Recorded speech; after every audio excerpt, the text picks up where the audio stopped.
श्री सरस्वते नमः। श्री गुरुचरण कमलेभ्यो नमो नमः।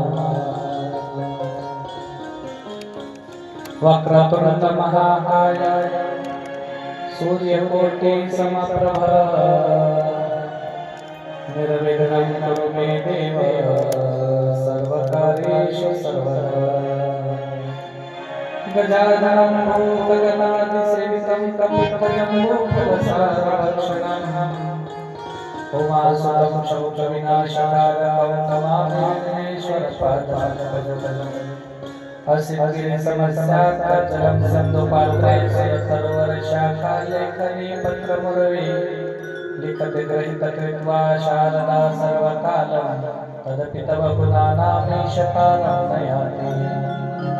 मन्दारमाला कुलिकालकाले कपालमाला गिरिशेखराय दिगम्बराय च दिगम्बराय तस्मै नकाराय नमः शिवाय। सच्चिदानन्दरूपाय विश्वोत्पत्त्यादिहेतवे तापत्रय विनाशाय गोविन्दाय वयं नमः। कृष्णाय वासुदेवाय हरये परमात्मने प्रणतक्लेशनाशाय गोविन्दाय नमो नमः।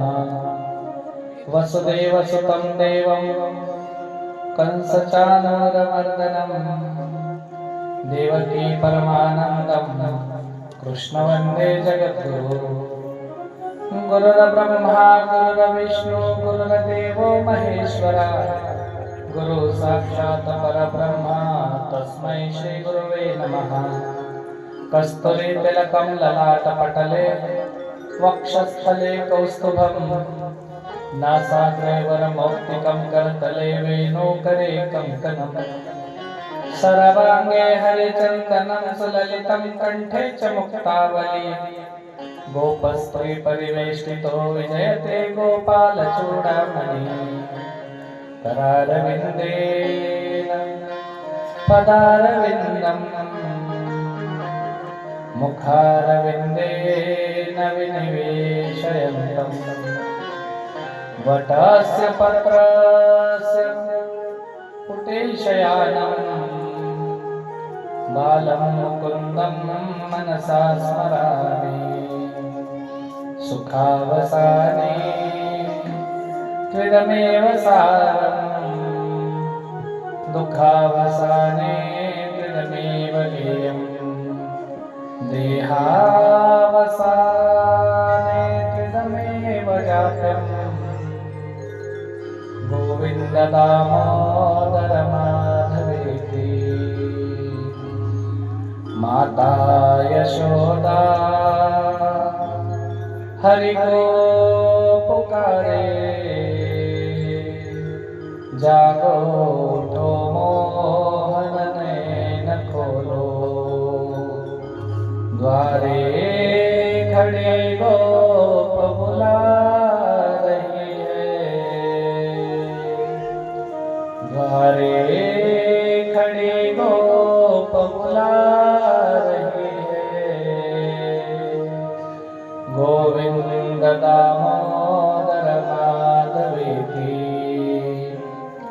गोविंद दामोदर माधवेति गोविंद दामोदर माधवेति।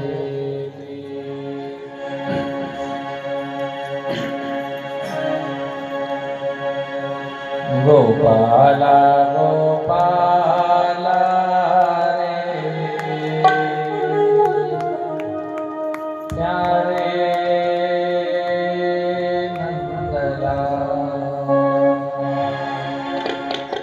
गोपाला गोपाला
गोपाला गोपाला रे नंदलाला। प्रस्तुत कथेच्या या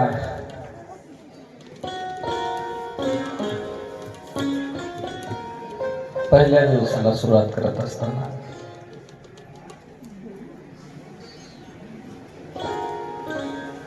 कितवा दिवस आहे सांगा, काही सांगा मनाला वाटलं।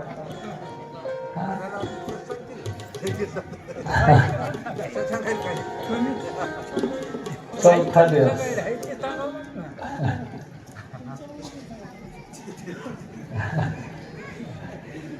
चौथ्या दिवसाची ही कथा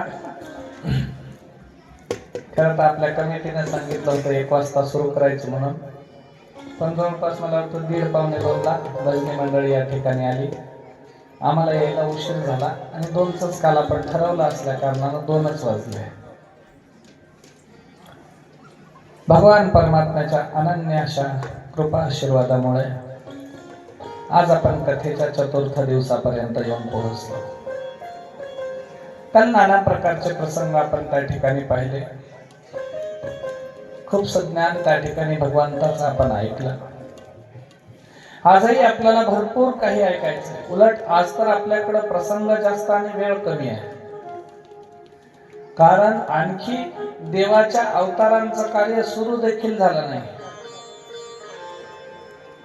सुतजी महाराजांनी शौनक ऋषींनी सुतजी महाराजांना प्रश्न विचारला होता, देवा भगवंताचे मुख्य अवतार किती? त्यावेळेला सुतजी महाराज म्हणले अवतार 24, पण या 24 मधले जर निवडायचे झाले तर 10 अवतार हे मुख्य सांगितले। मत्स्य, कच्छ, वराह, वामन, नरसिंह, परशुराम, राम, कृष्ण, बौद्ध आणि कल्की, 10 मुख्य अवतार। मग लोक म्हणले 10 मधले 2 निवडायचे झाले तर कसे निवडा? मुख्य त्यावेळेला सांगितलं राम आणि कृष्ण। राम कृष्ण नामे ही दोन्ही साजिरी हृदय मंदिरी स्मरा करे। 2 अवतार मुख्य गणले गेले, एक राम, एक मर्यादित अशा पद्धतीचं चारित्र्य कसं विकसित करायचं, परिपूर्ण मर्यादेचं पालन कसं करायचं आणि मर्यादेचं पालन करून सुद्धा पुरुषांमधला उत्तम पुरुष म्हणजे मर्यादा पुरुषोत्तम कसं होता येतं, एक सुंदर अशा पद्धतीचं उदाहरण प्रभू रामचंद्रांकडे पाहिल्याच्या नंतर मिळते. मर्यादा पुरुषोत्तम भगवान रामचंद्र. आणि भलत्या खोड्या करायच्या, सगळ्या मर्यादा तोडून टाकायच्या, कित्येकांना सळो की पळो करून सोडायचं, कुणाचंच काही ऐकायचं नाही, परंपरांना छेद द्यायचा आणि त्याच्यातनं सुद्धा समाजाचं हित करायचं. हा नटखट अवतार आहे त्या ठिकाणी भगवान श्रीकृष्णांचा. एक लेकरू म्हणलं तर लेकरू अवकाळी आहे, मुलगा म्हणलं तर फार खोड्या करणार आहे, युवान अशा पद्धतीचा म्हटलं तर चोऱ्या करणार आहे, राजा म्हटलं तर रणांगणामधून पळून जाणार आहे, चांगला मुलगा म्हणावं तर गवळणीचे कपडे घेऊन जाणार आहे, रणांगणात लढते म्हणलं तर काहीतरी कपट कारस्थान करून त्याला संपवणार आहे. कुठल्याच पद्धतीची मर्यादा न पाळता देखील धर्माची प्रतिष्ठापना करणारा एक सुंदर अवतार म्हणजे कृष्ण परमात्म्याचा. 10 अवतार सांगितले. मग कृष्ण परमात्म्याचं सगळं ज्ञान सुजी महाराजांनी सांगितल्यावर देवाचा कृष्ण अवतार झाला. कृष्ण अवतार जेव्हा देवाचा परलोक गमन केला, आपल्या स्वधामाला देव जेव्हा गेले, त्याच्या नंतरच्या कथेची विचारणा करताना शौनक ऋषी म्हणले, नेमकं देव आपल्या ठिकाणावरती गेल्याच्या नंतर 6 प्रश्न त्यांनी विचारलेले आहेत सुतजी महाराजांना. त्यात महत्वाचं, देवाच्या नंतर धर्म कोणाला शरण गेला, एक. त्याच्यानंतर देव गेल्याच्या नंतर या भूमीवरती धर्म कोणाला शरण गेला हे ठीक आहे, पण देवाच्या अवताराचं काय प्रयोजन होतं, कोण्या उद्देशानं देव इथं आला. आत्मसंयमी मनुष्याच्या कल्याणाचा मार्ग प्रशस्त करायचा असेल तर तो कसा करावा. त्याच्यानंतर मनुष्याच्या जीवाचं हित होतं, पण ते कोण्या ठिकाणावर गेल्याच्या नंतर होतं. किंबहुना माणसाला देव प्राप्त करायचा असेल तर काय करावं लागतं. सगळ्या शास्त्रांचं सार काय आहे. आणि जे तुम्ही मला हरिवचन हरीच ही कथा सांगितली ती नेमकी शरण कोणाला आहे. एक 6 मुख्य प्रश्न विचारण्यात आले.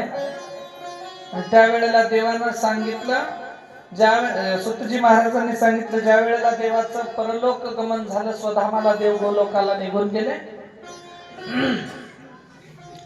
त्यावेळेला धर्म कोणाला शरण आला तर श्रीमद भागवताला शरण आला. त्यानंतर सगळ्या शास्त्रांचा सार काय, श्रीमद भागवत. त्याच्यानंतर देवाच्या अवताराचा हेतू काय, या समस्त लोकांचा उद्धार करत असताना धर्माची प्रतिष्ठापना करणे हे देवाच्या अवताराचं प्रयोजन होतं. जीवाचं हित करायचं झालं तर काय करावं, मनुष्यानं देवाची हरिकथा ऐकावी.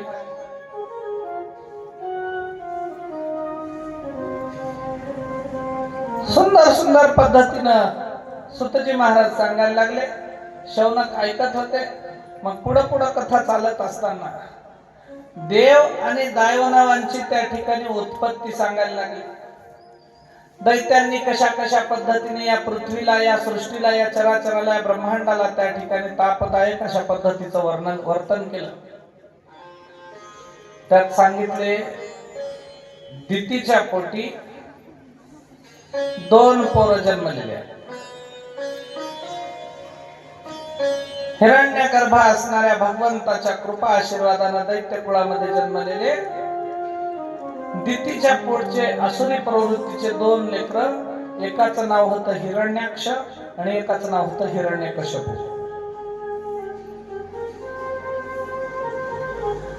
मग या दोघांनी देखील फार मोठी तपश्चर्या केली आणि फार मोठी तपश्चर्या करून हिरण्याक्ष मोठा होता.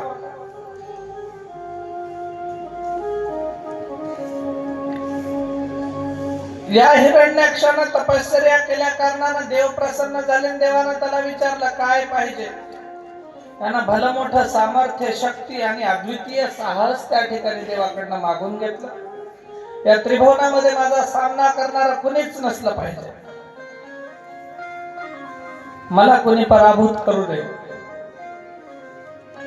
मग पराभूत करू नये म्हटल्याच्या नंतर हा हिरण्याक्षाला देवानं वरदान दिलं. खरं देव लोक वरदान देतात नंतर पश्चातापात पडतात. वरदान दिलं पण हा हिरण्याक्ष आता देव लोकांच्याच पाठीमागे लागला, हात धुवून लागला, त्रास द्यायला लागला.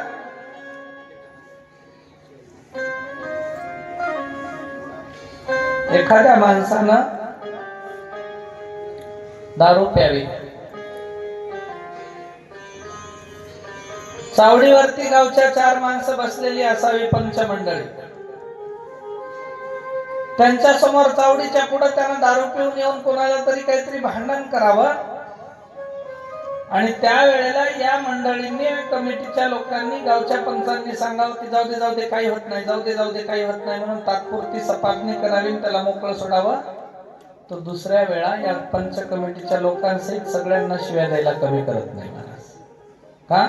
कारण त्यानं केलेल्या चुकीच्या कामाची सपाटणी झाली.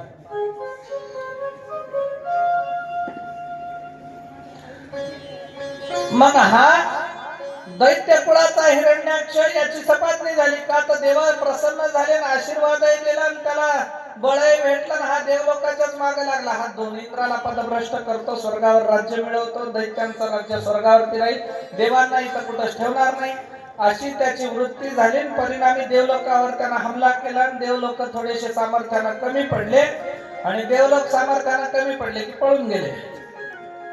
तूच राय बाबा म्हणजे आता आम्हीच जाता, कारण बुरे को खुदा डरे. वाईट प्रवृत्तीच्या माणसाला चांगले माणसं भीतात मारत, जाऊ दे रे कुठं त्याच्या मागे लागत बसतात, चला रे बाजूने निघून म्हणतात आपण, भीतात. सगळे देव लोक भिवून पळाले महाराज. याची ताकद वाढली आणि यानं विचार केला, ब्रह्माजींपासून ही सृष्टी, हे पृथ्वी उत्पन्न आहे आणि या पृथ्वीवरती होम हवन चालतात, यज्ञ चालतात, देवाचे सत्य चालतात, देवाचं नाम संकीर्तन चालते, यज्ञाचा आविर्भाव त्या ठिकाणी येतो आणि त्याच्यातनं उत्पन्न झालेलं पुण्य फल या देव लोकांचं सामर्थ्य वाढतं आणि देव लोक सामर्थ्य वाढल्याच्या नंतर आपल्या दैत्यांवरती अत्याचार करतात. मग काय करायचं? या पृथ्वीवरती काहीच काम होऊ द्यायचं नाही, या पृथ्वीला रसातळाला न्यायचं, अंधारात टाकून द्यायचं, बंदी शाळेत टाकायचं. म्हणून या भूमीवरती आक्रमण त्या ठिकाणी हिरण्याक्षानं केलं आणि हे पृथ्वी सगळी अख्खीच्या अख्खी पृथ्वी अंधकारमय रसातळ पाताळामध्ये नेऊन ठेवली. परत या पृथ्वीला त्या ठिकाणी सामर्थ्य चढण्याचे जे वेदातले प्रकरण आहेत, ते वेदही त्या ठिकाणी ब्रह्माजीचे चोरून नेले. अंधकारात पृथ्वी आहे, हाहाकार माजला आणि पृथ्वी देवाला हाक मारायला लागली, देवा मला या पापातनं, या दुराचारातनं, या दुराचारी लोकांच्या कब्जातनं सोडवा. देव म्हणले काही काळजी करू नको, देतो सोडवतो. आणि मग ज्या वेळेला देवाला हाक मारण्यात आली त्यावेळेला पृथ्वीची हाक देवानं ऐकली, देवानं अवतार घेतला. तो कशाचा? वराह भगवंताचा. त्रिभुवनाला व्यापक अशा पद्धतीचं त्या ठिकाणी वराह स्वरूप धारण केलं. आपल्या सुळ्या दातांनी त्या ठिकाणी, आता देव काय लहान नव्हते, अलीकडे इथं कुठं तरी वराह दिसतात आम्हाला, शेतामध्ये दिसतात, रानात दिसतात. हे वराह नाही, त्यांचे इतके दात राहतात. आखीच्या आखी पृथ्वी आपल्या दातावरती उचलता येईल इतका मोठा महाकाय अवतार भगवंतानं धारण केला. रसातळाला नेऊन ठेवलेली पृथ्वी आहे, अंधकारात आहे. देव त्या पृथ्वीला आणण्यासाठी रसातळ पाताळाला गेले आणि रसातळाला गेल्याच्या नंतर या हिरण्याक्षासोबत देवाचं युद्ध झालं. हिरण्याक्षानं प्रतिकार केला, देवानं त्या हिरण्याक्षाला मारून टाकलं आणि हिरण्याक्ष मेला आणि त्याच्याकडनं पृथ्वी सोडून आणून देवानं आपल्या सुळ्या दातांवरती वर पृथ्वी त्या ठिकाणी अवकाशामध्ये स्थिरावली आणि पृथ्वीला त्या दैत्यापासून मोकळं केलं. मग मोकळं झाली. या पृथ्वीला प्रार्थना केली, देवानं ऐकली, तिला मोकळं केल्याच्या नंतर ही पुन्हा चराचरामध्ये सृष्टी अंतराळामध्ये व्यापक झाली खरी, पण आपल्या भावाची हत्या केली. भगवान विष्णूवरती त्या ठिकाणी दैत्य असणारा त्याचा लहाना भाऊ हिरण्यकश्यपूला राग चढला. रागाच्या भरामध्ये हिरण्यकश्यपू म्हणला, या देव लोकांना आता मी जिवंत सोडणार नाही.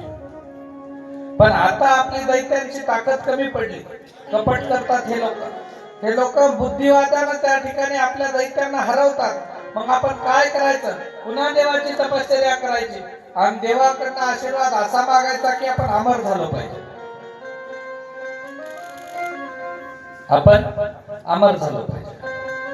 मग अमरत्वाचं दान मागण्यासाठी पुन्हा हिरण्यकश्यपूने तपश्चर्या प्रारंभ केली, घनघोर तपश्चर्या केली.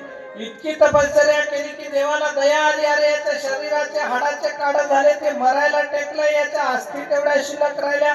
जसं काही एखाद्या लाकडावरती पांघरण टाकल्याच्या नंतर ते दिसतं, तसं याचं शरीर दिसायला लागलं ना. आता याला आपण प्रसन्न झालो पाहिजे म्हणून पुन्हा ब्रह्माजी प्रसन्न झाले.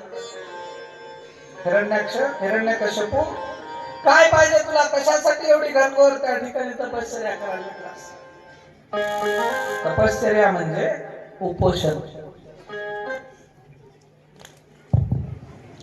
आणि तुम्हाला सर्वांना माहित आहे उपोषणामध्ये किती ताकद असते, है की नाही? एकदा सरकार मागण्या करतो म्हणलं, मागण्या पुन्हा सरकारनं धोका दिला की पुन्हा उपोषणावर बसायचं. पुन्हा सरकार ऐकणं गेलं की पुन्हा उपोषणावर बसायचं. आणि मग गावावर त्या उपोषणामध्ये सरकार ऐकणं गेलं की मुंबईला जाऊन बसायचं, नाकात दम करायचा. सरकारला ऐकण्यासाठी भाग पडलं.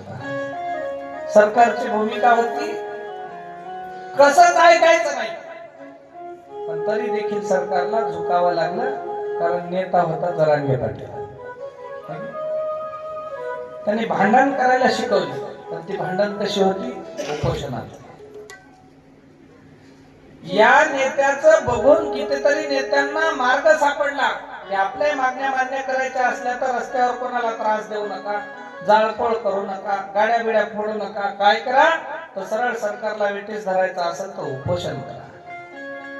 हे अलीकडलं झालं. त्या काळामध्ये हिरण्यकश्यपूने उपोषण केलं, दैत्य होता. देव म्हणले याच्यात काही शिल्लक राहिलं नाही, हरकत नाही, आले दे. आणि आल्याच्या नंतर विचारलं काय पाहिजे? त्यानं सांगितलं, देवा मला अमर करा. देव म्हणले ते जमणार नाही, कारण देव लोकांशिवाय इतर कोणाला अमर होता येत नाही. तू दुसरा काहीतरी माग. मग यानं मागायला सुरुवात केली, मला कुठली ना स्त्री, ना कुठला पुरुष, ना कुठला पशु, ना कुठला पक्षी, ना कुठला शस्त्र, ना कुठला अस्त्र, ना या पृथ्वीवरती ना अवकाशामध्ये, ना कुठला देव, ना कुठला दानव, ना कुठला मनुष्य, ना शस्त्रानं ना अस्त्रानं, ना दिवसा ना रात्री, ना घरात ना बाहेर, मला कुठंच कोणी मारू नाही, मला कोणी मारू शकणार नाही, याचा आशीर्वाद द्या, वरदान द्या. देव म्हणले ते ठीक आहे, तथास्तु. दिलं वरदान. आणि वरदान मला प्राप्त झालं म्हणून हा सुद्धा स्वर्गावरती चाल करून गेला. देव लोकांना आता हाणामारी करण्यासाठी उतावीळ झाला महाराज. सगळ्या दैत्यांची सेना सज्ज केली. हिरण्यकश्यपूने देव लोकांवरती आक्रमण केलं. ब्रह्माजी आता भियायला लागले, आपल्याच हाताने आपण वरदान दिलं खरं, पण आपल्यावरच परतलंय. काही काही लोकांची वृत्ती असते, एकदा चूक करतात, माणसं म्हणतात अरे अशी चूक करायची होती का तू? ते म्हणते चुकलो माफ करायचं, पुन्हा करत नाही. मग त्याच्यावर पुन्हा विश्वास टाकतात, पुन्हा हे चूक करतात, पुन्हा म्हणतात अरे तू मला विश्वासानं सांगितलं होतं मी असं करणार नाही, परत करायला लागला. नाही म्हणला एवढी बार माफ घ्या, एवढी बार माफ करा, आता चूक करणार. पुन्हा विश्वास टाकायचा, पुन्हा मोडायचा. कसं असतं महाराज, मनुष्याच्या जातीमध्ये विश्वास नावाची वस्तू अशी आहे की एकदा माणसावरून कमी झाली का पुन्हा बसणं फार कठीण असतं. आणि चांगल्या माणसानं एखाद्यानं जर आपला विश्वासघात केला तर त्याच्यावरती पुन्हा शहाण्यानं विश्वास ठेवू नये. विश्वास ठेवला तरी त्याच्यावरती पुन्हा अवलंबून राहू नये. का? कारण विश्वास जर ठेवला तर पुन्हा विश्वासाला घात आहे हे नक्की आहे. म्हणून विश्वास ठेवायचा. ब्रह्माजी म्हणले काय काम फसलं आपलं. आपण येता यायचा धोका झाला, हिरण्याक्षानं आपल्याला धोका दिला, परत हिरण्यकश्यप आपल्यावरती तावून आला. म्हणजे आता काय करायचं? पुन्हा देव लोक पळायला लागले. ही पृथ्वी पुन्हा देवाला शरण आली. देवा पुन्हा अत्याचार माजला, आता करावं तर काय करावं? ब्रह्माजी म्हणजे आता याचा इलाज माझ्याकडे नाही, पुन्हा आपण काय करूया? श्रीहरींना शरण जाऊया. गोपाल कृष्ण भगवान की जय. एकदा सुंदर भजन करूया.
भगवंताची त्या ठिकाणी वरप्राप्ती त्या हिरण्यकश्यपूला झाली आणि हिरण्यकश्यपूने देवांवरती देवलोकांवरती अत्याचार करायला सुरुवात.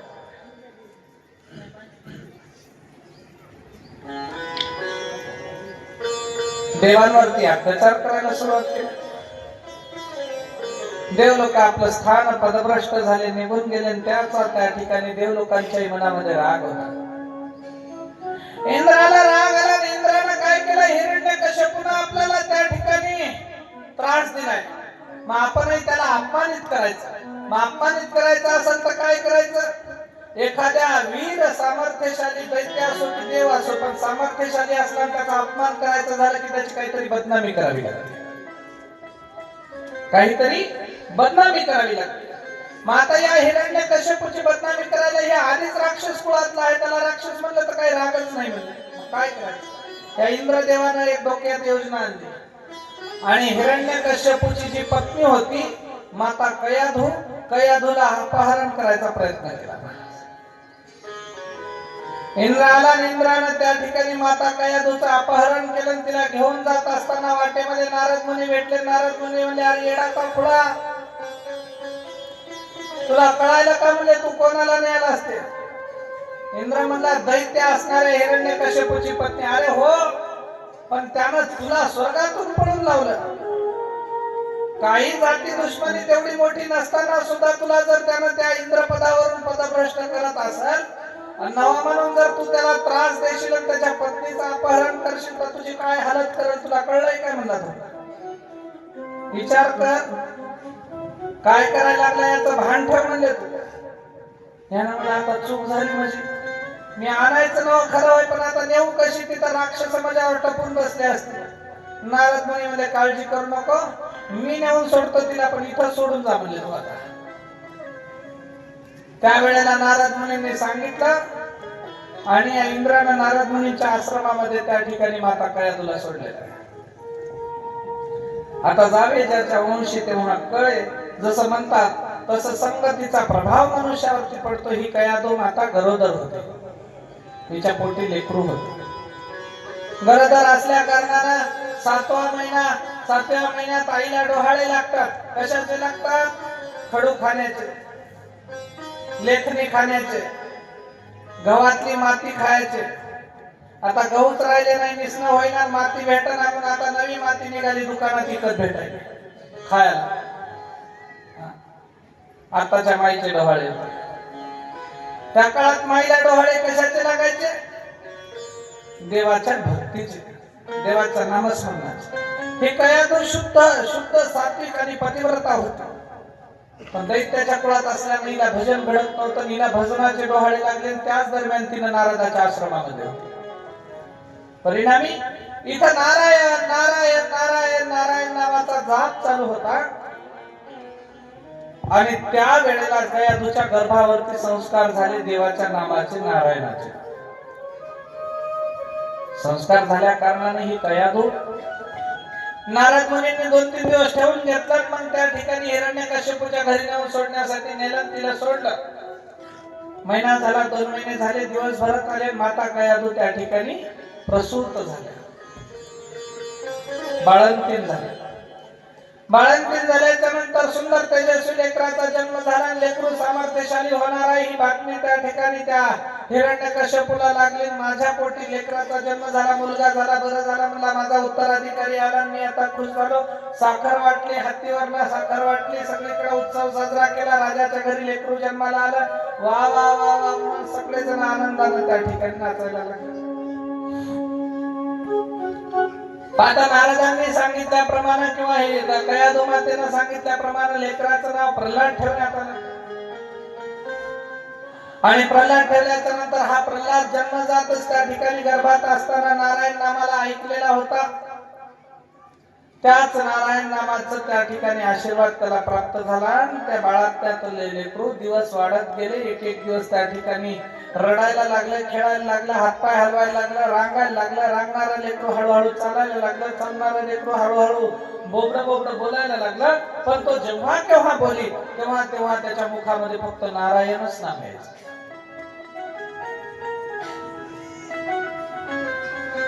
नारायण नावाचा जप करायचा.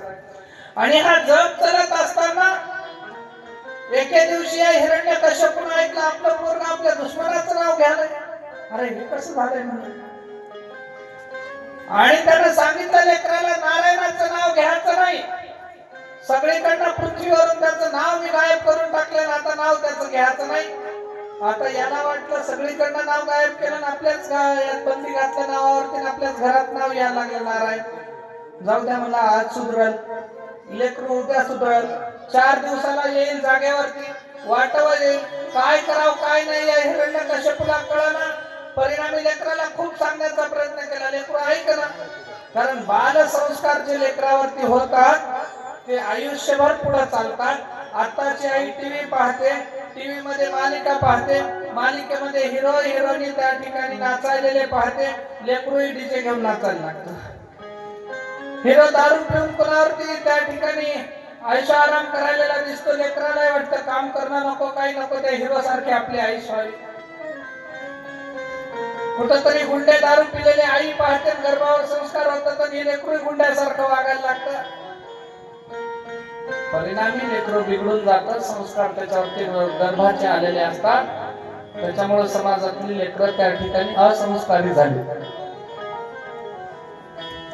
मग हे लेकरू गर्भावरती संस्कार झालेलं होतं. बापानं 100 वेळा समजावून सांगितलं, धमकी दिली, तरी ऐकायला तयार नाही. मग यानं गुरुकुलामध्ये टाकलं भक्त प्रल्हादाला. गुरुकुलात टाकल्याच्या नंतर गुरुकुलातल्या महाराजाला हे सांगायला लागलं, दैत्याचं गुरुकुल. तर दैत्य लोक राक्षसी वृत्तीच्या सगळ्या क्रिया शिकवत असताना हे देवाचं नाव घेत होतं.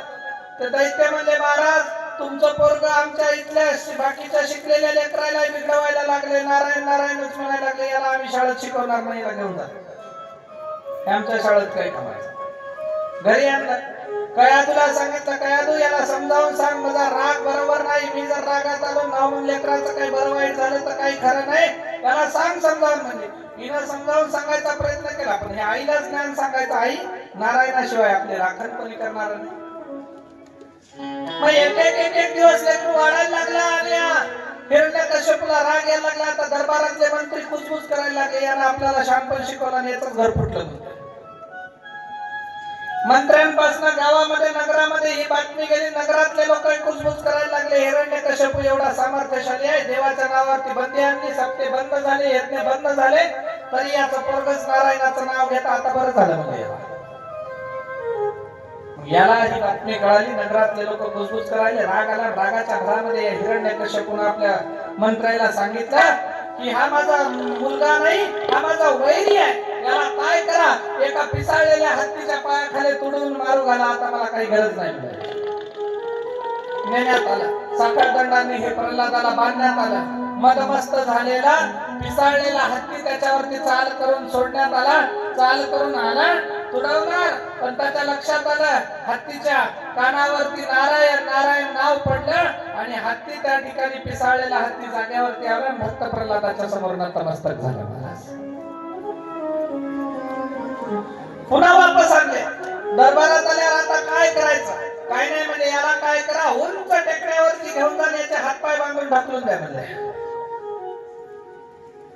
टेकडीवरती नेण्यात शिपाई सांगायला लागले, अरे प्रल्हादा ऐक, आपल्या बापाचा कशाला उभा हट्ट करायला लागला, त्या नारायणाचं नाव घेऊ नको.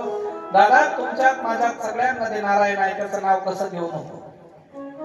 टेकडीहून फेकून दिलं. देवानं अलगद फुलासारखं झेललं महाराज. एखाद्या झाडाचं फुल असं वर वर वर किती आपण फेकलं आणि अलगद खाली पडल्याच्या नंतर त्याला काही इजा पोहोचत नाही, ते जशाला तसंच राहत. त्याला ही भूमी धारण करते आणि ईश्वराचा त्या ठिकाणी आशीर्वाद या प्रल्हादाला प्राप्त झाला आणि अलगद फुलासारखा त्या प्रल्हादाला नाम प्रल्हाद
तया सोडावी नरहरी.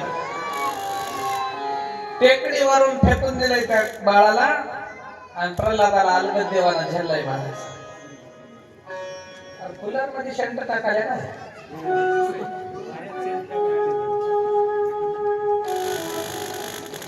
गुंगी एक कथा राहून जाईल तशी.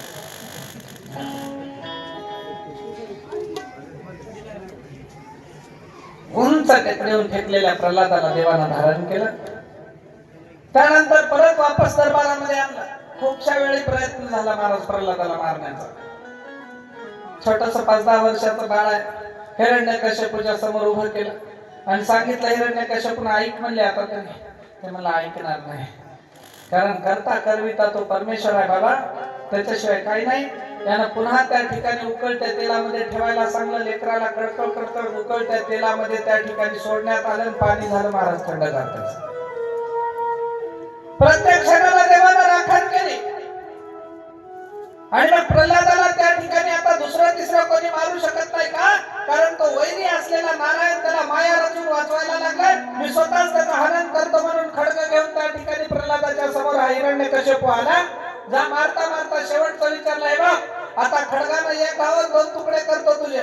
आता याच्या पुढे त्या नारायणाचं नाव घ्यायचं नाही. बाबा तुम्ही मला मारलं तर हरकत नाही, पण मी त्याचं नाव सोडू शकत नाही. त्यावेळेला हिरण्यकश्यप म्हणाला, अरे काय इतका हट्ट करतोस, कशासाठी मला मजबूर करायला लागलास तुला मारण्यासाठी? त्यावेळेला म्हणला, बाबा जळी स्थळी काष्ठी पाषाणी सगळीकडे चराचरात देव व्यापलेला आहे आणि त्याचं नाव कसं घेऊ नको सांगा तुम्ही? हे शरीर जाईल मला, जीव अजरामर आहे. मला आज तुम्ही मारसाल पण हा जीव पवित्र होऊन देवाच्या पायावरती जाईल का? कारण आत्मा हा अजरामर आहे. नैनम छिदन्ति शस्त्राणि नैनम दहति पावकः न चैवं क्लेदयन्त्यापो न शोषयति मारुतः.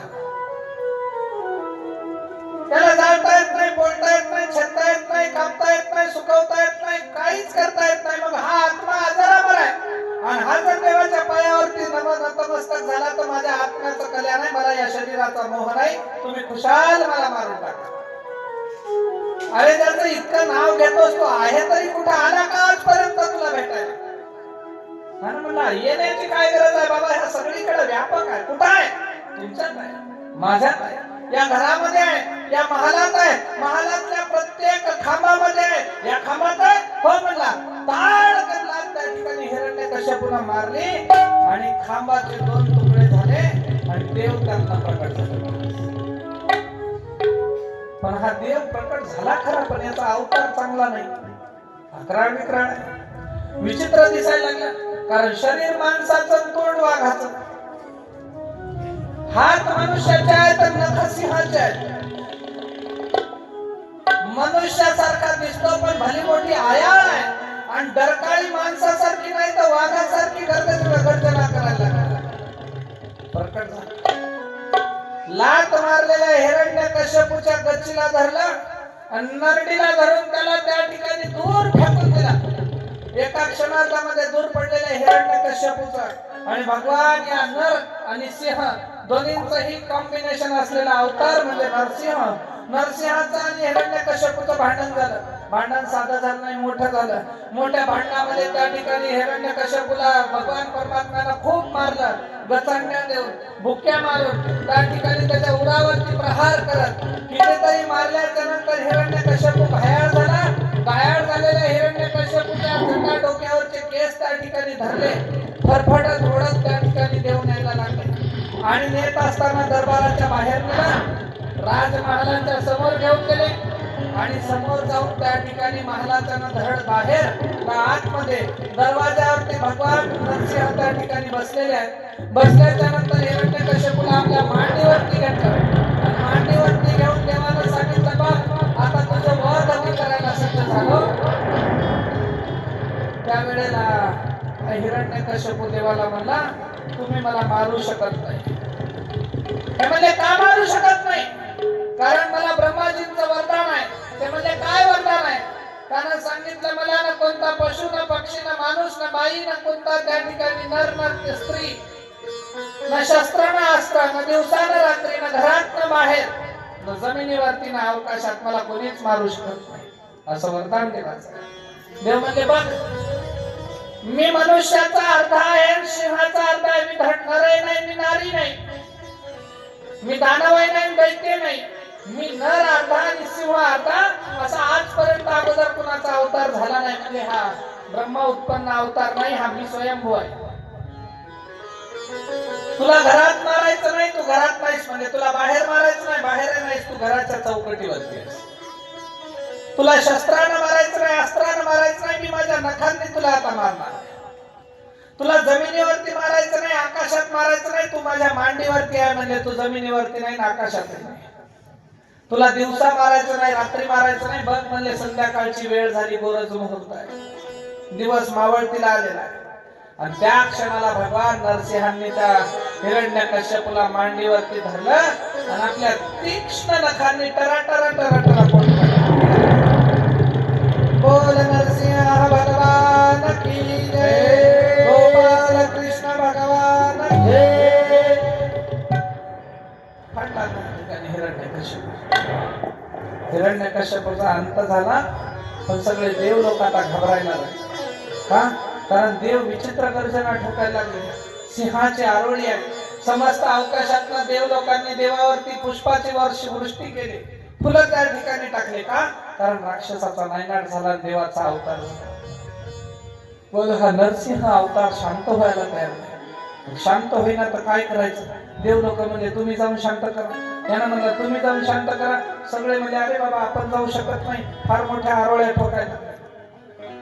मग सगळे देव म्हणजे लक्ष्मी मातेला, माता तुम्ही जाता का? लक्ष्मी माता म्हणजे माझं शांतपण इथं चालत नाही, आमचं घरात चालतं. त्याच्यावर काय करायचं, कसा शांत करायचं ते गावाच्या वरील बायकोच्या आहारी राहते. घरामध्ये चालते. म्हणजे इथं काय करायला गेलं तर दुसरं जाऊन बसेल, मी समोर जाणार नाही. मग सगळे म्हणले, आता देवाला शांत कसं करायचं? राग चढला होता महाराज देवाला. किती वेळा अवतार घ्यायचे, किती वेळा दैत्यांचं हनन करायचं, अवघ्या सृष्टीचा त्या ठिकाणी नायनाटच करून टाकतो, असा राग देवाला चढलाय. आणि सृष्टी सळोकी पळो झाली. आता देवाला शांत कसं करायचं?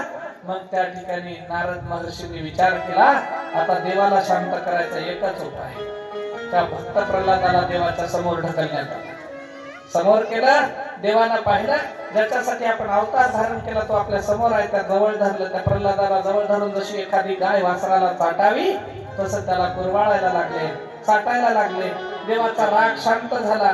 देवानं आपल्या मांडीवरती प्रल्हादाला घेतला. प्रल्हाद म्हणला, देवा अहो किती कष्ट लागले असतील तुम्हाला. का? कारण एवढ्या अनंत ब्रह्मांडाचे तुम्ही धनी आहात. कितीतरी जीवांची उत्पत्ती करायची, त्यांचा लय करायचा. कितीतरी सृष्टीचं उत्पन्न करायचं, त्याचा अंत करायचा. कितीतरी या जगाची घडामोड करायची. एवढं मोठं काम तुमच्याकडे असताना माझ्यासारख्या पामरासाठी, जड जीवासाठी तुम्ही या देहाची किंमतच किती आहे म्हणला. तरी पण या हीन असणाऱ्या नश्वर देहासाठी तुम्ही अनंत ब्रह्मांडाचे धनी या खांबामध्ये स्थिरावले आणि इथे येऊन त्या ठिकाणी माझं रक्षण केलं. देवा तुमचा महिमा आगाध आहे आणि अजरामर त्या ठिकाणी तुमची कीर्ती आहे.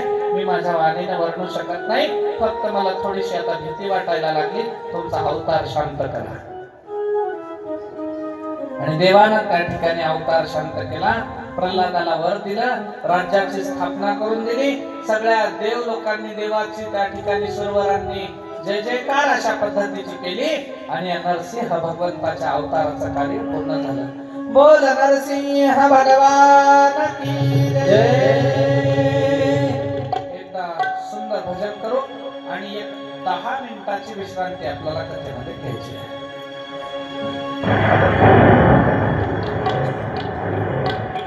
कृष्ण गोविंद गोविंद गोपाल नंदलाल, कृष्ण गोविंद गोविंद गोपाल नंदलाल, कृष्ण गोविंद गोविंद गोपाल नंदलाल, कृष्ण गोविंद गोविंद गोपाल नंदलाल, कृष्ण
विश्रांती होईल. देव तुम्हारे जय जय हो, प्रभु देव तुम्हारे जय जय हो, गुरुदेव तुम्हारे जय जय हो, प्रभु देव तुम्हारे जय जय हो,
हल कथेच्या द्वितीय सत्राला प्रारंभ करत असताना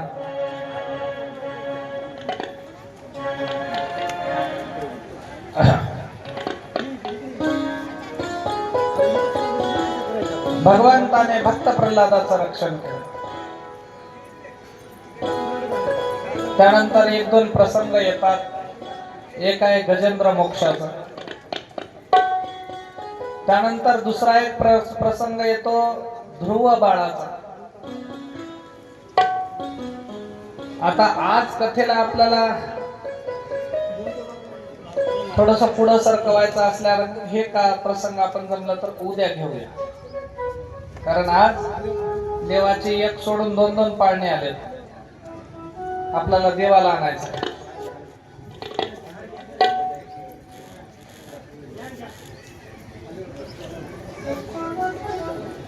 सुंदर असे आमचे पार्टीकर मंडळी, बरं आहे रोज एका जणाची उपस्थिती व्हायची.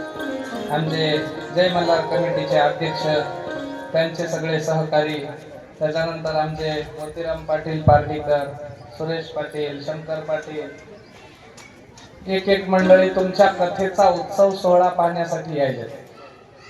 महाराजाचं दर्शन तर भेटतेच, पण तुमच्या या कार्यक्रमाचं आमचे बापू आले, तिथं बापूला बोलवलंय ना आपण पाहायला जावं म्हणून त्या ठिकाणी आले. आमचे भोगावचे चर्मन साहेब पिंटू पाटील, त्याच्यानंतर अंसाजी पाटील, आणखी आजूबाजूचे काही मंडळी पाहिली की त्या ठिकाणी आहे. अतिशय आनंदानं चालत असलेली ही कथा. खरं तर वेळच पूर्ण झाला महाराज, ज्याच्या त्याच्या माग सगळ्याच्या माग तितकीच धावपळ झाली. सगळ्याला ज्याला किती त्या ठिकाणी वेळ काढतो म्हणा, ते काय म्हणलं हे सावडू की ते सावडू म्हणल्यासारखं काही घ्यावं वाटायला एखादं. आणि त्याच्यातनं माणसाला अवस्था कशी झाली तर ते एक जुने लोक म्हणत गेले, धोबी का कुत्ता घर का ना गाठता. इकडं तिकडं ते वाहू वाहूच मरत गेलं पसर, है की नाही. तशी अवस्था झाली माणसाच्या जीवाची. त्याला देवदेवाही करा वाटायला, संसारही करा वाटायला, कमाई करा वाटायली, दानही करा वाटायला, चिंदूसपणाही करा वाटायला. सगळ्याच अवस्था एकाच माणसामध्ये येऊन पडल्या.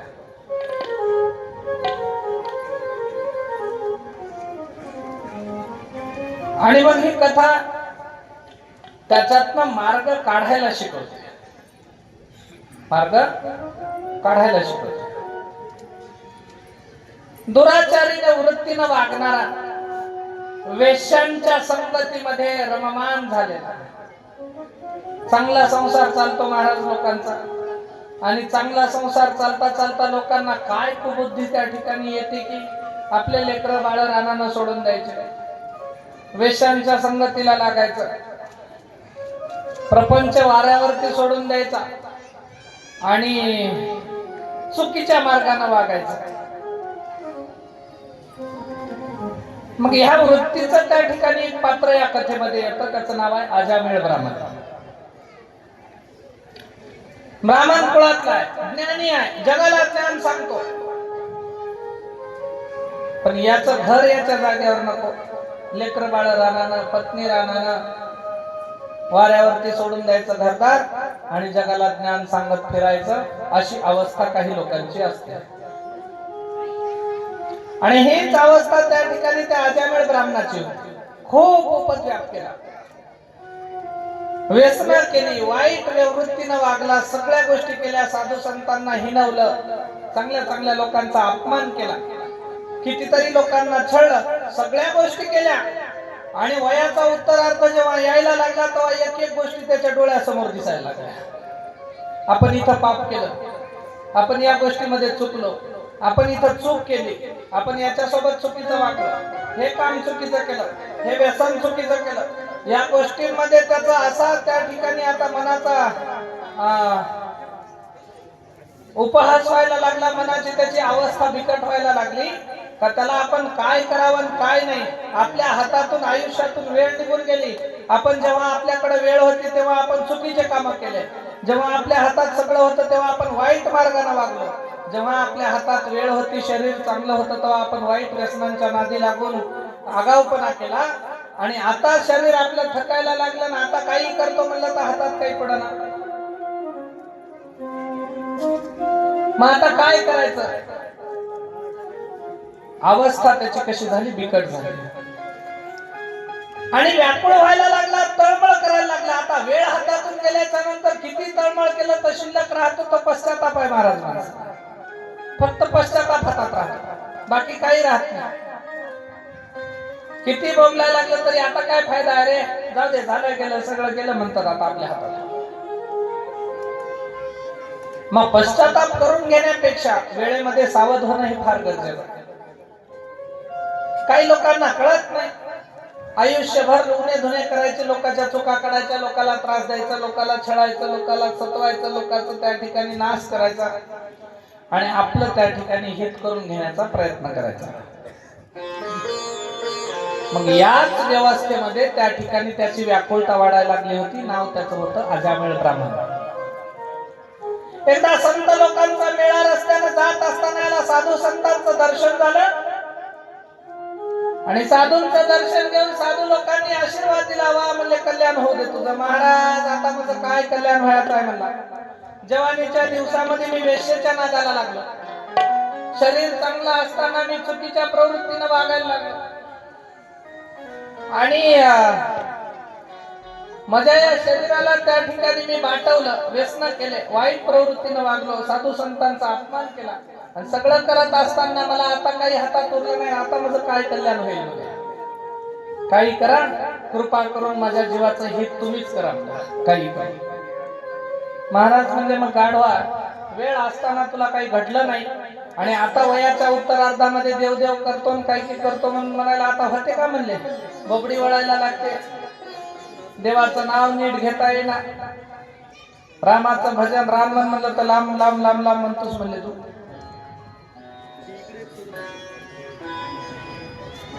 आणि मग अशा अवस्थेमध्ये तुझं कसं कल्याण होईल? त्यानं पाय धरले महाराज लोकांचे. साधूचे पाय आणि तरण्याचा उपाय एकच समीकरण आहे महाराज, लक्षात ठेवा. जीवनात करायचं आहे तर संतांचे पाय धरावे लागतात, कारण या संतांच्या पायाची पवित्रता इतकी. महाराज म्हणले, सद्गुरु सावाचोने संसारी तारक नसेची निष्कंक अनकोनी, नसेची निष्कंक अनकोनी, नसेची निष्कंक अनकोनी.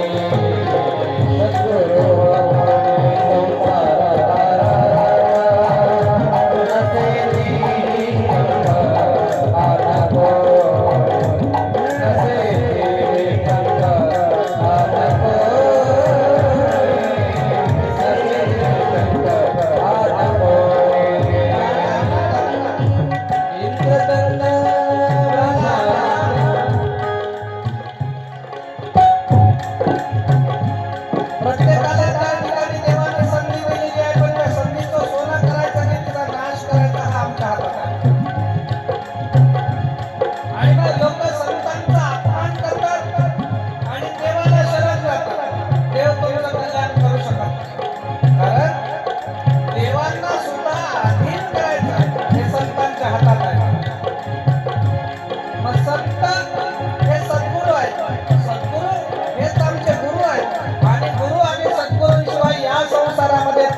आम्हाला कोणी नाही.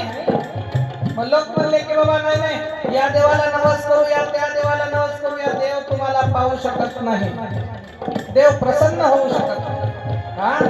कारण सद्गुरूंची कृपा ज्याच्या मस्तकावरती नाही, संतांची कृपा ज्याच्या मस्तकावरती नाही, त्याचं कल्याण या त्रिभुवनातला कुठलाही देव करू शकत नाही. माऊली ज्ञानेश्वर म्हणतात, इंद्र चंद्र देव ब्रह्मादि करोनी, इंद्र चंद्र देव ब्रह्मादि करोनी, इंद्र चंद्र देव ब्रह्मादि करोनी, इंद्र चंद्र देव ब्रह्मादि करोनी, इंद्र देव ब्रह्मादि करोनी, संशयाची श्रेणी छेदते, संशयाची श्रेणी छेदते, संशयाची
आता तुमच्याशिवाय मला तारणार कोणी नाही. महाराजांना ओळखून घेतलं. याच्या हातामध्ये आता याची वेळ उरली नाही, याच्या हातामध्ये आता काही शिल्लक राहिला नाही. मग आता काय करायचं? महाराज म्हणजे हे भजन तर करू शकत नाही, देवाचं नाव कानात चांगलं तर वाकडं वाकडं म्हणाल, याला ध्यान राहू शकत नाही. मग आता काय करायचं? संतांनी सांगितलं काळजी करू नको म्हणले, लवकरच तुला एक आणखी पुत्र होणार आहे, आणखी एक पुत्र तुला होणार आहे. फक्त त्या होणाऱ्या पुत्राचं नाव तू नारायण ठेवून द्या. काय कर? नारायण ठेव. मग याला काही कालांतरानं त्या ठिकाणी एक लेकरू झालं, त्याचं नाव यानं नारायण ठेवलं. पण शरीर उत्तरार्धाकडे जात असताना आता याला विचार पडला आपलं काय व्हायचं म्हणलं. आता सगळा राजपाट, सगळं घराचं त्या ठिकाणी धनद्रव्य, सगळा कारभार लेकराच्या हातामध्ये देऊन टाकला. आणि एके दिवशी व्याधीनं ग्रस्त असताना त्या ठिकाणी आता मरायला टेकलाय महाराज, बाजामध्ये पडलेला आहे. आणि आर्त टाहो फोडून आपल्या मुलाला हाक मारला, अरे नारायण, हे नारायण, नारायण, हे नारायण. येतो का? आता परिणाम असा झाला, महाराज यांना हाक मारलाय आपल्या मुलाला, पण ही अंतकरणातून नारायण नारायण हाक मारल्यामुळे याची हाक पोहोचली वैकुंठाला. आणि वैकुंठाला हाक पोहोचली. भगवान श्री हरी म्हणजे अरे कोणीतरी नारायण नारायण हाक मारायला लागलं, बघा कोण आहे ते. आपल्या पार्षदांना विमान घेऊन देवानं पाठवलंय, त्याला घेऊन यायचं आहे म्हणजे आपल्याला. हा मरायला टेकला होता, मग घेऊन यायचं. येत असताना याची वेळ सरत आली, यमाचे दूत रस्त्यानं चाललेले होते महाराज. या भगवंताच्या पार्षदांचा आणि या यमाच्या दूतांचं त्या ठिकाणी मिलन झालंय, भेट झाले, दोघं जण तिथं भेटले. आणि भेटल्याच्या नंतर हे यमाचे दूत विचारतात कुठं चाललात? ते म्हणले तुम्ही कुठं चाललात? हे म्हणले आम्ही अमुक अमुक गावाला, अमुक अमुक नगराला, अमुक अमुक अजामिळ नावाच्या ब्राह्मणाला घ्यायला चाललो. ते देवाचे पार्षद म्हणले नेता येणार नाही. ते म्हणले का? कारण त्याला आम्ही न्यायला आलो. श्रीहरींचे पार्षद त्या ठिकाणी म्हणायला लागले, दूत. हे यमाचे दूत म्हणले तसं जमणार नाही, आम्हाला यमराजानं त्याला न्यायला सांगितलंय म्हणले. पण हे म्हणले नाही, आम्ही नेऊ देणार नाही, कारण आम्हाला भगवंतानं आणायला सांगितलंय त्याला. दोघा जणांचं भांडण लागायसारखं आलं महाराज. ते म्हणले अरे बाबा, तुम्ही यमाचे दूत त्या देवाच्या दूताला म्हणतात, तुम्ही त्याची इतकी बाजू कशासाठी घ्यायला लागले? ते बिघडलेलं आहे, त्यानं कितीतरी लोकांची हत्या करायचं कारण ठरलंय, कितीतरी व्यसनं केले, संसार प्रपंच लेकरा बाळा रानानं सोडून दुसऱ्या वेश्यांसोबत यानं काळ घालवला, यानं साधू संतांचा अपमान केला, जुगार खेळलाय, दारू मदिरा प्राशन मांसाहार भक्षण केलेला तो जीव आहे. आणि यमाच्या पाशाचा मारा त्याला पाहिजे, यमराजाला आणाय सांगितलं. सगळ्या त्याच्या जीवनाचे कार्य पाहिले आणि पाहता क्षणाला विचार केला देवाच्या दूतानं, तुमचं सगळं खरं आहे म्हणले, पण तो मरताना आता शेवटच्या घटिकेमध्ये नारायण नारायण नारायण म्हणून हाक मारायला लागला आणि देवाने त्याला आम्हाला नाही सांगितलं. हे म्हणले आहो ते तुम्हाला हाक मारायला लागला नाही, ते त्याच्या पोराला हाक मारायला म्हणजे.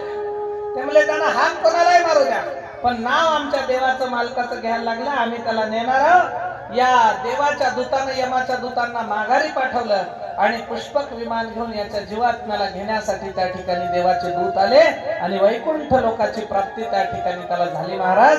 फक्त एका कारणामुळं संतांची भेट झाली आणि भेटीचा परिणाम संतांनी सांगितलं, लेकराचं नाव नारायण ठेव. मरता क्षणाला मुखावरती नारायण नाव आलं, त्याच्या जीवाचा उद्धार झाला. आजा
कृष्ण भगवान की जय। आजा मेळ पापराशी नामे गेला वैकुंठासी।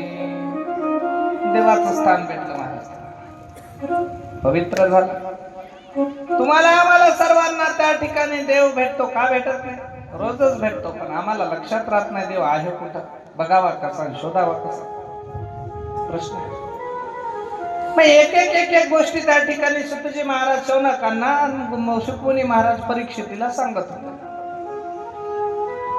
पुढे चालून त्या ठिकाणी देवाचे खूप अवतार झाले।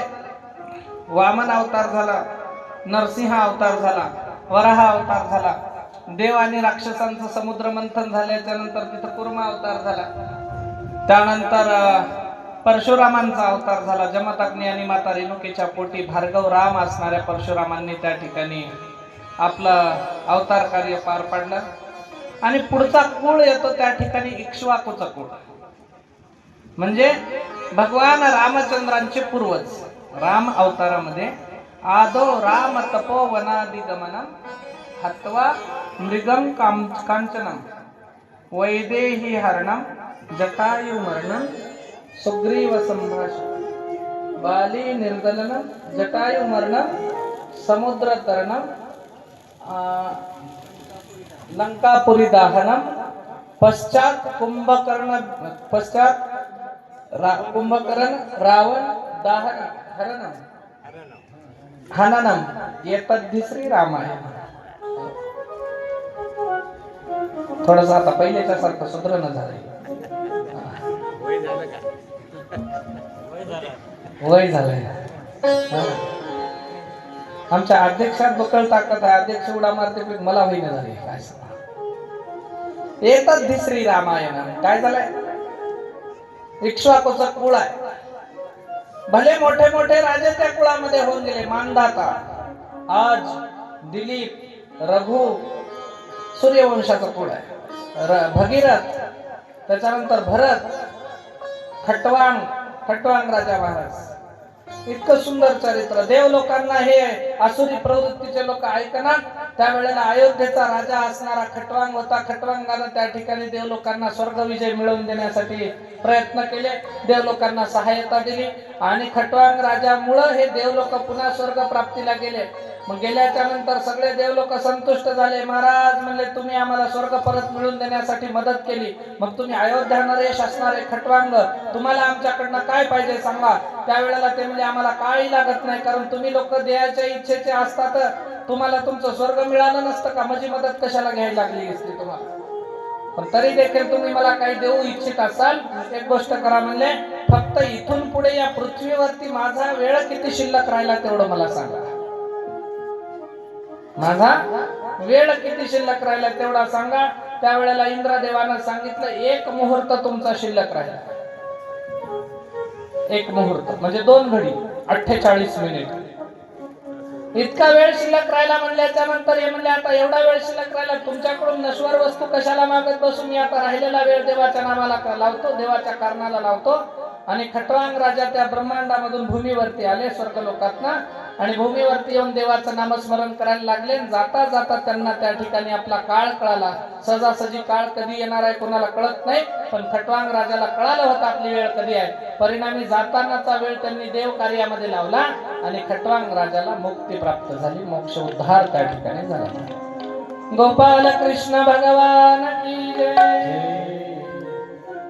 मग सुंदर सुंदर त्या ठिकाणी सामर्थ्यशाली एक दशरथ अगोदर झाले, त्या दशरथाचाच नातू पंतू त्या ठिकाणी हा खटवांग राजा। जड भरत नावाचे राजा झाले, ज्यांच्या नावावरून ही भरत नावाची भूमी भारत झाली। आणि त्यांच्या कुळामध्ये भगवान रामचंद्रांचा जन्म झालाय। नवमीच्या तिथीवरती जन्मलेलं हे बाळ सामर्थ्यशाली युगपुरुष असणार होतं। आणि या बाळाचं त्या ठिकाणी स्वरूप इतकं तेजस्वी की जगतामध्ये अधर्माचा नाश आणि मर्यादेचं प्रतिपालन करणारा अवतार आलेला आहे। हा आनंद सगळ्यांकडे होता दशरथाच्या कुळात आणि रघुच्या कुळामध्ये त्या ठिकाणी जन्मलेल्या या भगवान परमात्म्याच्या अवताराचं कार्य। देव ताटिका राक्षसीला मारतात, त्यानंतर साधू संतांच्या यज्ञाचं रक्षण करतात राक्षसांपासून, त्यानंतर विश्वामित्रांच्या जवळ जाऊन आपली वशिष्ठ ऋषींच्या जवळ जाऊन आपली विद्या ग्रहण करतात. त्यानंतर तारुण्यावस्थेमध्ये माता सीतेसोबत त्यांचा विवाह होतो. ते घरी येतात. घरी आल्याच्या नंतर त्यांना उद्या राज्य भेटायचं असतं. उद्या भेटायचं राज्य आज संध्याकाळी आपल्या राजमहालामध्ये त्या ठिकाणी कपट कारस्थान होतं. मंथरा नावाच्या दासीच्या मार्फत काही मातेला त्या ठिकाणी हिनं काहीतरी कपट शिकवल्या जातं आणि उद्या सकाळी राम राजा होणार होते. तर त्यांच्या हिश्याला वनवास येतो आणि भरताच्या हिश्याला रामाची गादी मागितली जाते. 14 वर्षाच्या वनवाला राम, सीता आणि लक्ष्मणजी त्या ठिकाणी जातात. भगवान रामचंद्र वनांचं राज्य त्या ठिकाणी स्वीकारतात. इकडे दशरथजींचा अंत होतो. भरत महाराज काही मातेचा त्याग करतात. राज्यामध्ये न राहता वनांतरामध्ये जाऊन प्रभू रामचंद्राच्या पादुकांचं राज्य त्या ठिकाणी चालवतात. पुढे चालून त्या माता सीतेचं हरण होतं. हरण झाल्याच्या नंतर शोधाशोध घेण्यासाठी देव निघताना त्यांची भेट हनुमंतरायासोबत होते.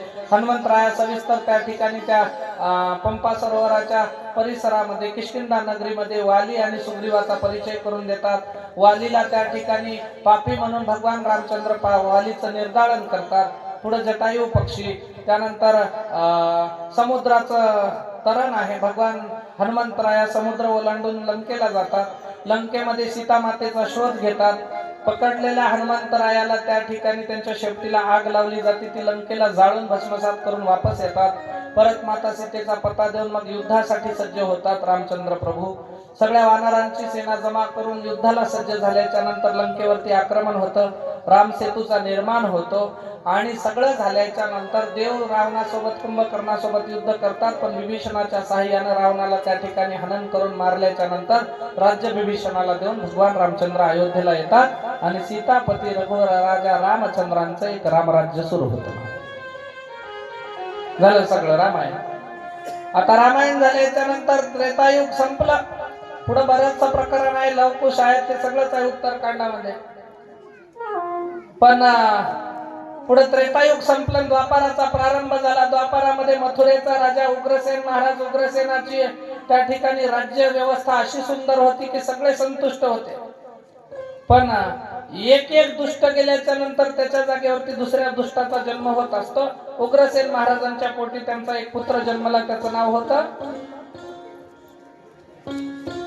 काय होतं? कंस. उसाच्या पोटी कंस जन्मला. उसाच्या नाही, उग्रसेन महाराजाच्या पोटी. मग कंसाचा त्या ठिकाणी जन्म झाला. कंस थोडा मोठा झाला, वाढायला लागला. पण त्या ठिकाणी याची वृत्ती आसुरी होती, राक्षसी प्रवृत्तीचा होता. गोरगरिबाला त्रास द्यायचं, छळायचं, सामान्य लोकांना हिनवायचं, साधू संतांना नावबोट ठेवायचे, धर्माचं आचरण करणाऱ्याला त्रास द्यायचा, ही त्याची वर्तन. आणि या वर्तणुकीमध्ये यानं काय केलं कंसानं की महाराज लोकांना, यज्ञ करणाऱ्यांना, सप्ताह करणाऱ्यांना, देवाचं नाव घेणाऱ्यांना, कथा ठेवणाऱ्यांना त्रास द्यायला लागला. मग हे त्रास देत असताना उग्रसेन महाराजाकडे कोणी शिकायत घेऊन आले की त्या माणसाला तो मारायचा, मारझोड करायचा. परिणामी हे सगळं सैन्य आपल्या ताब्यामध्ये घेतलं, राज्य सगळं आपल्या ताब्यात घेतलं. गादीवरती उग्रसेन महाराज आहेत खरे, पण सगळी ताकद चालायला लागली या कंसाची. मग शिकायत केल्याच्या नंतर न्याय करायचा अधिकार उग्रसेन महाराजांना राहिला नाही. परिणामी कंसाची ताकद वाढत गेली. कंसानं आपल्याच बापाला एके दिवशी कारागृहामध्ये टाकलं आणि त्याच्या गादीवरती आपण स्वतः बसला. बापाला जेलमध्ये टाकून आपण गादीवरती बसल्याच्या नंतर याचे अत्याचार आणखी वाढत होते. याचे सहकारी होते चाणूर, मुष्टिक. चाणूर नावाचा सेनापती होता. सामान्य लोकांना त्रास द्यायचं हे राज्य त्या ठिकाणी यानं चालवलेलं होतं. धर्म करणाऱ्या लोकांना, देव धर्म करणाऱ्या लोकांना छळायचं, देवाचं नाव घेऊ द्यायचं नाही, त्याची वृत्ती होती. परिणामी या पृथ्वीवरती भार वाढला. पण वाढलेल्या भारातनं मुक्तता भेटावी म्हणून ही पृथ्वी पुन्हा देवाचा भार त्या ठिकाणी धावा करायला लागली. देवाला विनंती केली, देवा या पाप्याचं वजन मला सहन होईना झालं, आता मी करू तर काय करू? देव म्हणले, काळजी करू नको, मी लवकरच येणार आहे, चिंता करायची गरज नाही. त्यावेळेला या कंसानं त्या ठिकाणी आपल्या बहिणीचं लग्न, आपला मित्र असणारा, प्राणसखा, जीवलग असणाऱ्या वसुदेव महाराजांसोबत लग्न त्या ठिकाणी ठरवलं. थाटामाटामध्ये मोठं लग्न पार पडलं.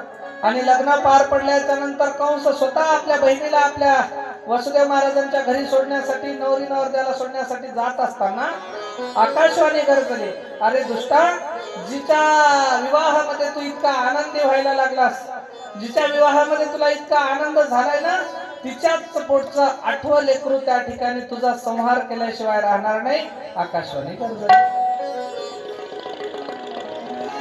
मग आकाशवाणी झाल्याच्या नंतर कंसाला त्या ठिकाणी राग आला. का राग आला? कंस काय साधा सुद्धा नव्हता महाराज. देवाधिकांना बंदीशाळेत टाकण्याचं सामर्थ्य असणारा हा कंस होता. पण तरी देखील काय याला राग आला? कारण ही आकाशवाणी म्हणजे काय व्हॉट्सअपवर आलेला मेसेज नव्हती, इंस्टाग्रामवर आलेला मेसेज नव्हती. आकाशवाणी म्हणजे हे काय हवामान खात्यानं सांगितलेलं काय पर्यावरण नव्हतं. हे पंजाबराव डकनं सांगलेलं वातावरण होतं. याला माहित होतं हवामान खात्याचं चुकल, पण पंजाब डकचं चुकत नाही. मग हे पक्क खरं आहे. आणि मग खरं झालं तर काय करायचं? राग आला.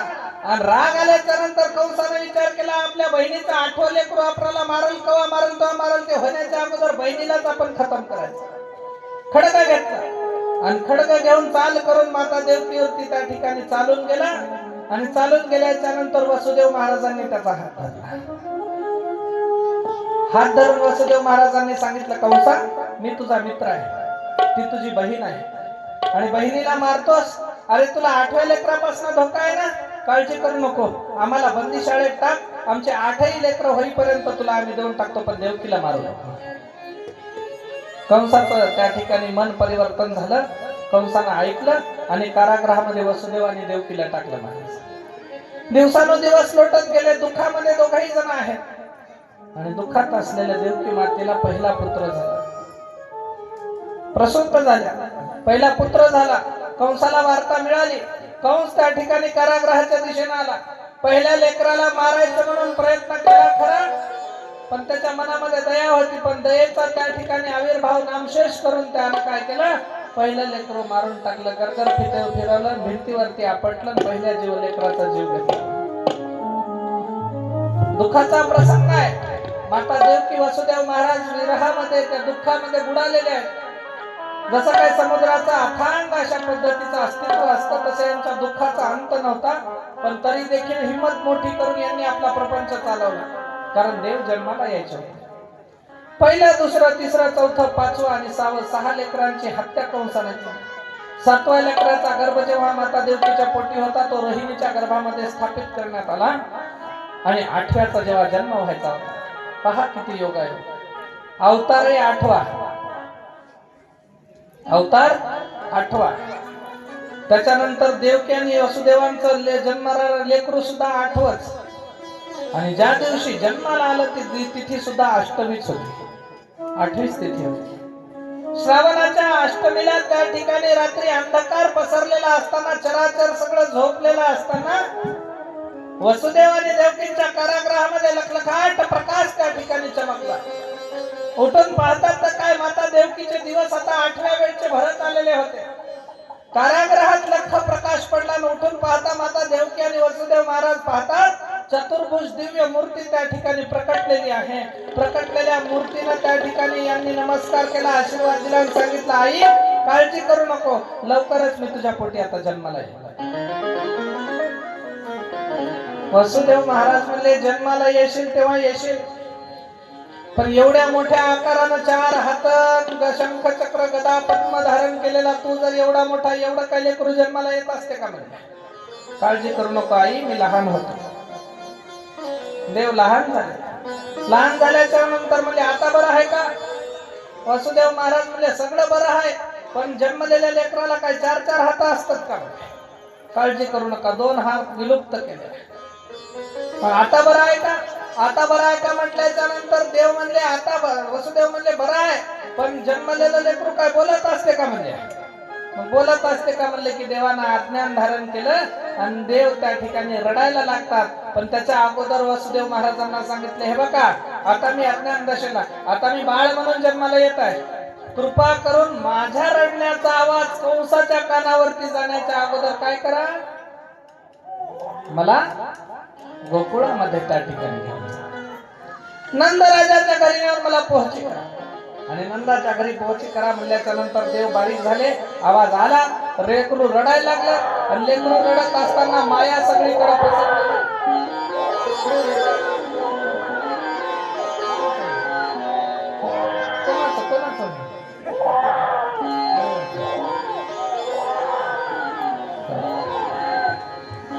आणि देव रडायला लागले. पण त्याच वेळेला तिकडं गोकुळामध्ये माया प्रगटली होती. आणि गोकुळात वसुदेव महाराजांच्या नंदराजाच्या घरी मायेचा संभव झाला. आणि जेव्हा चराचरामध्ये माया येते त्यावेळेला सगळीकडे माईक वातावरण होतं, लोकांना सूद राहत नाही, भान राहत नाही.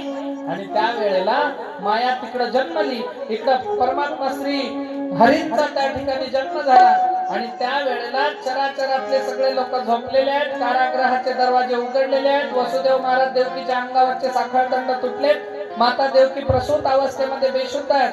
आणि वासुदेव महाराजांनी त्या ठिकाणी कृष्ण परमात्म्याला घेतलंय आणि एका डोलीमध्ये ठेवून कृष्ण परमात्म्याला घेऊन वसुदेव महाराज निघालेले आहेत गोकुळाच्या दिशेने. गोकुळामध्ये जात असताना त्या ठिकाणी रात्र आहे, श्रावणाचा महिना, धो धो पाऊस पडायला लागला. आणि गोकुळाला जायचं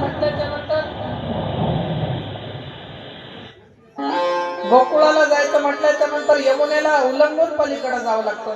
यमुनेचं पात्र दुथडी भरून वाहायला लागलं.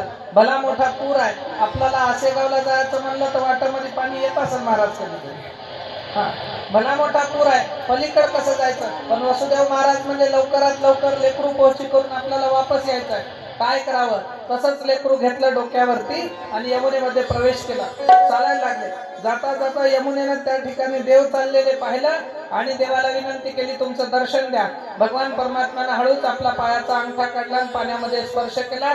यमुनेनं वाट दिली. दुथडी दुभंगलेली यमुना त्या ठिकाणी वसुदेव महाराजांना जाण्यासाठी जागा देते. वसुदेव महाराज गोकुळामध्ये पोहोचल्याच्या नंतर कृष्ण परमात्म्याला माता यशोदेच्या शेजारी ठेवलं आणि माया असणारी त्या ठिकाणी आपल्या डोलीमध्ये ठेवून वसुदेव महाराज परत त्या मथुरेला आले. कारागृहात येतात, दरवाजे लागतात, अंगावरती साखळदंड पडले आणि लेकराच्या रडण्याचा आवाज आला. माया दूर झाली आणि कंसाच्या कानापर्यंत या लेकराच्या रडण्याचा आवाज गेला. शिपायानं सांगितलं, महाराज लेकरू जन्माला आलंय, पण लेकरू मुलगा नाही, 8वी मुलगी जन्मली. 8वी मुलगी जन्मली. कंस म्हणला, मुलगा मुलगी एक समान. काय सांगायचे, देव लोक आपल्या संग डाव करतील, मुलाच्या हाताने मारतो म्हणतील आणि 8व्या मुलीच्याच हाताने मारतील. मग काय करायचं. त्या ठिकाणी कंस आला कारागृहाकडे. त्या मायेला त्या ठिकाणी पाहिलं, छोटीशी असलेली योग माया आपल्या हातामध्ये धरली, गरगर गरगर फिरवलं आणि भिंतीवरती आपटण्याच्या अगोदर सर्व हातात निसटली. हातात निसटली माया. त्या ठिकाणी अवकाशात जाते आणि परत आकाशवाणी करून तिनं सांगितलं, दुष्टा मला काय मारतो म्हणली, तुला मारणारा तो तुझा कर्दन काळ माझ्या अगोदर त्या ठिकाणी गोकुळामध्ये जन्मला. आणि त्या वेळेला कंसाला त्या ठिकाणी कळालं, चिंता लागली, थरकाप सुटला की आपला वैरी तिथं कसा जन्माला आला. आणि त्याच्या चिंतेमध्ये इकडे कंस पडलाय, तिकडे माता यशोदेला सूद आली आणि माता यशोदेच्या पोटी जन्मलेल्या लेकराची खबर आलेली आहे. आणि त्या ठिकाणी सगळ्या गोकुळामध्ये कृष्ण परमात्म्याचा जन्म व्हायला झालाय म्हणून आनंद सगळे साजरे करायला लागले. सुंदर भजन घेऊया, कृष्ण परमात्म्याचं स्वागत करूया आणि आजच्या कथेच्या पुढे पुढे त्या ठिकाणी आपण शेवटाकडे वळूया. गोपाल कृष्ण भगवान. एक रात्र झाल्याच्या नंतर या माता यशोदेला पुत्र झाला ही वार्ता त्या ठिकाणी सगळ्या गोकुळामध्ये पसरली आणि गोकुळीचे लोक त्या ठिकाणी कृष्ण परमात्म्याचं तुकोबारायांनी फार सुंदर सांगितलं. कृष्ण गोकुळी जन्मला, दुष्टा चळका सुटला, होता कृष्णाचा अवतार, आनंद करते घरोघर. आनंद किती, पुढे महाराज म्हणले, गोकुळीच्या सुखा अंत पार राहिले का, बाळ कृष्ण नंदा घरी आनंदल्या नरनारी. प्रत्येक गवळणीला खबर लागली, ते एकमेकीला सांगायला लागले. काय म्हणले, हे गवळण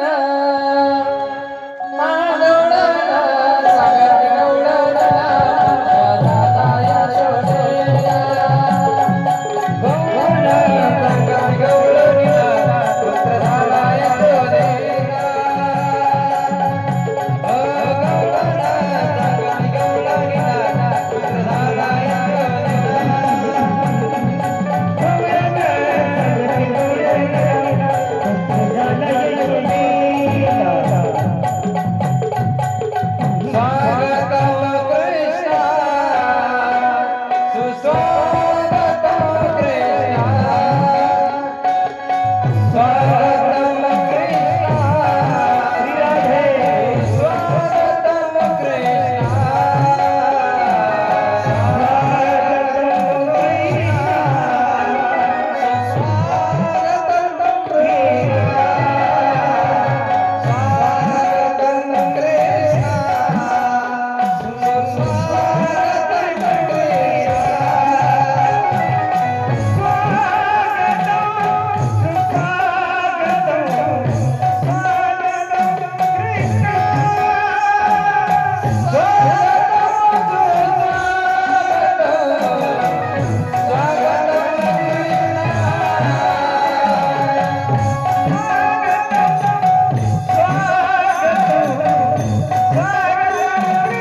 मग आनंदाने सगळेजण हर्ष उल्हास त्या ठिकाणी नाचायला लागले आणि देवाचा जन्म झाला म्हणून सृष्टी सुद्धा त्या ठिकाणी चराचरामध्ये हर्ष आनंदाने भरून गेले. पृथ्वीला वाटलं आता मला दुराचारांपासून या दुष्टांपासून सोडवणारा देव अवतरलाय आणि अवघच्या अवघ गोकुळ त्या ठिकाणी आनंद साजरा करायला लागला. सर्वांनी आपापल्या जागेवरती उठून उभं राहायचं आहे. ज्यांना कुणाला पावल्या खेळता आल्या त्यांनी पावल्या खेळायच्या, ज्यांना जमत नाही त्यांनी नाही खेळायचं. कंपल्सरी बंधन कोणालाही नाही. पुरुष मंडळी, महिला मंडळ ज्यांना पावल्या खेळायच्या असतील त्यांनी समोर येऊन पावल्या खेळा. हरी